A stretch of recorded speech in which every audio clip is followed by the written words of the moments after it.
Hello friends, आप सब अच्छे होंगे। मैं एक आज अपनी बुंदेली भाषा पर एक कहानी बोलने जा रहा हूँ। एक छोटी सी कहानी है जिसमें क्या होता है, संसार में लोग बाग आ रहे हैं, जा रहे हैं, बूढ़े भी जा रहे हैं, जवान भी आ जा रहे हैं, बच्चे भी जा रहे हैं। कोई आत्महत्या कर रहा, कोई सुसाइड कर रहा, कोई कुछ कर रहा, कोई कुछ कर रहा। और दूसरी तरफ देखें, पैदा भी हो रहे हैं। और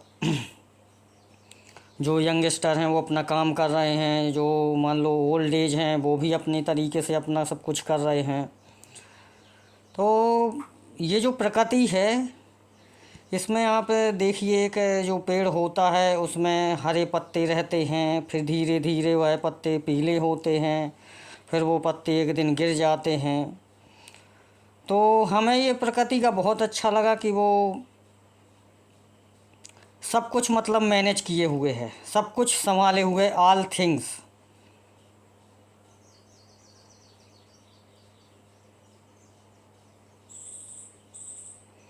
तो जैसे आदमी जन्म लेता है, फिर बूढ़ यंग होता है, फिर बुढ़ापा आता है, उसी तरह एक प्रकृति का, एक पेड़ का भी नियम है।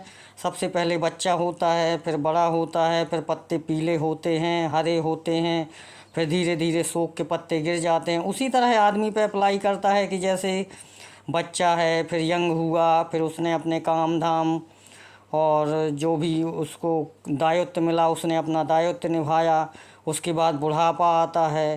बुढ़ापे में मान लो उतना आदमी अपना कर्तव्य नहीं करता, लेकिन फिर भी यदि कोई सहारा है तो उसके सहारे बुढ़ापा कट जाता है। फिर क्या है, एक दिन वो व्यक्ति संसार से छोड़ के चला जाता है। ऐसे ही मैं अपने मान लो पन्ना डिस्ट्रिक्ट और अपने बुंदेली में बोलना चाहता हूँ कि जैसे कोई व्यक्ति मान लो ख़त्म होता है, बूढ़ा है। जवान की मैं बात नहीं कर रहा, ना मैं बच्चे की बात कर रहा, मैं बूढ़े का है। क्या है, उतना शोक नहीं रहता, उतना मातम नहीं रहता बूढ़े के मरने पे। और जैसे जवान जो ख़त्म होता है, बच्चा ख़त्म होता है, उसमें थोड़ा सा ज़्यादा लोगों को ठेस पहुंचती है कि यार बहुत ज़्यादा गलत हो जाता है, उसमें बहुत ज़्यादा दुख आ जाता है। तो मैं वो नहीं बोलना चाहता, मैं केवल ये बोलना चाहता हूँ कि जो मान लो पक्की ओल्ड स्टेज पे होते हैं, बुज़ुर्ग लोग होते हैं, जब वो ख़त्म हो जाते हैं तो मान लो ताता, अंकल, चाऊ, चाचा, चाचा, दाऊ, जो भी मान लो बब्बा दादी होते हैं रिश्ते में, तो वो जब ख़त्म हो जाते हैं तो चार लोग आते हैं, सबके घर में आते हैं, बोलते हैं भाई उल्टा लिटाओ, सीधा लिटाओ, ये खिलाओ, वो खिलाओ, गंगा जल पिलाओ। फिर कहते हैं एक जन ठटरी बनाओ। भाई ठटरी बनाते हैं कुछ लोग कांस लाते हैं, फिर बोलते हैं ठटरी पर लेटाओ। फिर चार लोग आते हैं तो चार लोग उठा के ले जाते हैं।